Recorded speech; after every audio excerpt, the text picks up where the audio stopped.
Hi everybody, it's Veronica with Lector Helper taking a peek at the upcoming readings for the Solemnity of the Assumption of the Blessed Virgin Mary. In a lot of the readings, we're going to hear stuff in the Old Testament, or actually the New also, about an ark.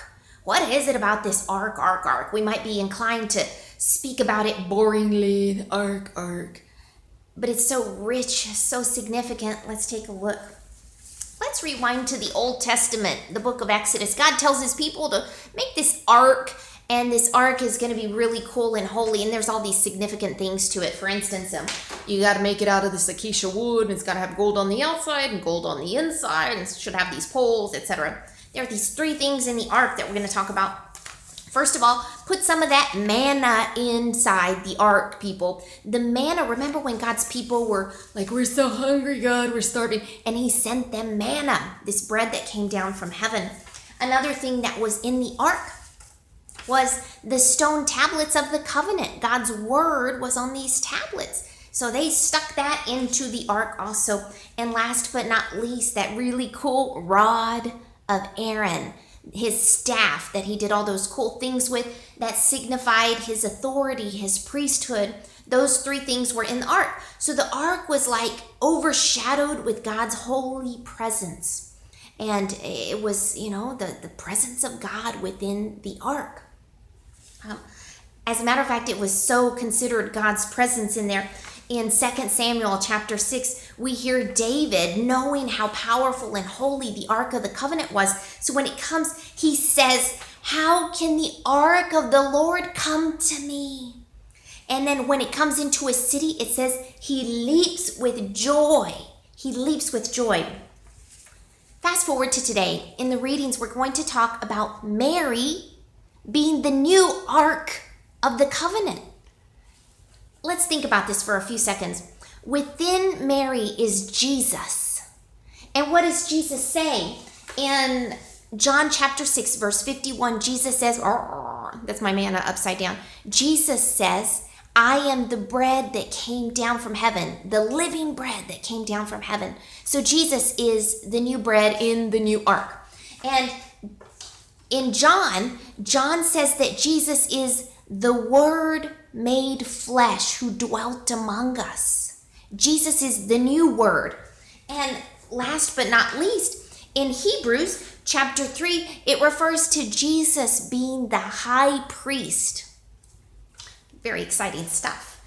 Mary houses the holy presence of God in Jesus Christ. So we refer to her as the new ark. If you are reading on the actual day of that we celebrate the Assumption, not the Vigil, you'll read from the book of Revelation. And this is so exciting. Listen to what it says about the ark. So it says, God's temple in heaven was opened, and the ark of his covenant could be seen in the temple. Now in history at this point, this thing has been missing. It goes missing in the Old Testament. So people are probably, reading what John wrote in Revelation thinking, wait, Ark of the Covenant, where did this thing go? Where is it? And instead, he continues talking about the ark, but he's not talking about the one with the wood and the gold. He says, a great sign appeared in the sky. A woman clothed with the sun, with the moon under her feet, and on her head a crown of 12 stars. So new Ark of Covenant, he's referring to this woman. You and I know what woman. Fast forward through the reading. She gave birth to a son, a male child, destined to rule all nations with what? An iron rod. The richness of this thing goes on and on. Let's take a peek at the Vigil readings, friends. If you're reading at the Vigil, it begins with the first book of Chronicles, and here's David. He assembles everybody. David assembled all Israel in Jerusalem to bring the ark of the Lord to the place that he had prepared for it.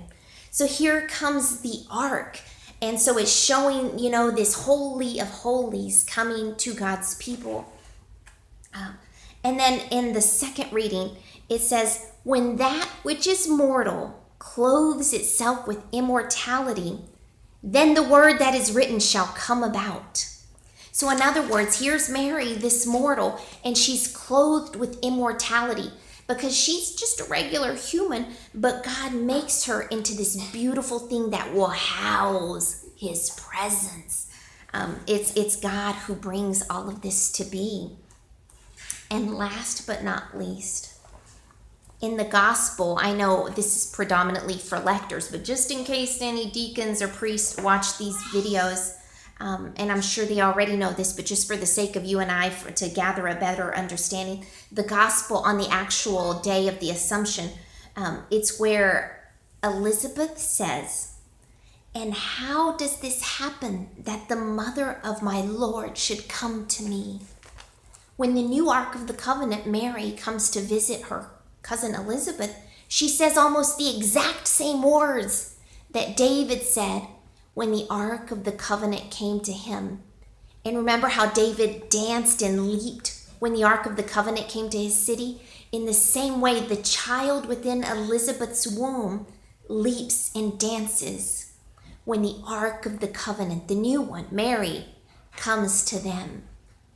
Ah, that was a lot in a little tiny video, and I don't know, I'm going to put some links that'll give it more flesh and will do it more justice than I did. But I hope you see and feel in your heart the richness of these readings as we celebrate Mary on the Feast of the Assumption. Take care, dear lector.